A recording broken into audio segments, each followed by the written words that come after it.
Well, Mikhail Gorbachev has passed away at the age of 91. Russian news agency cited hospital officials saying the man who famously brought the Cold War to an end without bloodshed has died. Let's go live to Moscow now. Joining us live is the CNN reporter Fred Pleitgen. Fred, good evening where you are. Thanks for your time. In terms of political figures, all-time political figures, he's right up there.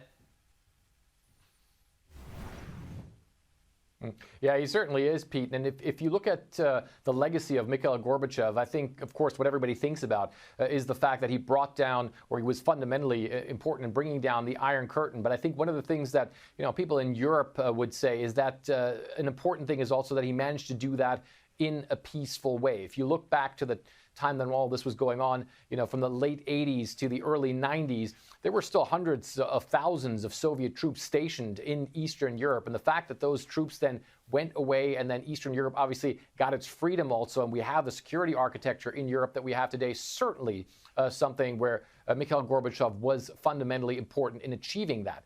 One of the things that we have to point out, though, Pete, is that here in Russia, his legacy is seen somewhat differently. There are a lot of people who obviously also like Mikhail Gorbachev or liked Mikhail Gorbachev a lot, but there are also people who are very critical of him because they felt that, after Mikhail Gorbachev, when the Soviet Union fell apart, that the country lost some of its prestige, lost its place in the world, where, before that it was on par with the U.S. as a world superpower, nuclear superpower, and they felt almost a sense of humiliation. So here in Russia, I would say that his legacy is probably viewed a little bit more negatively than if you ask people in Europe or the United States or in many other places around the world. And just finally, and just briefly here, Frederick, the timing of this is interesting too.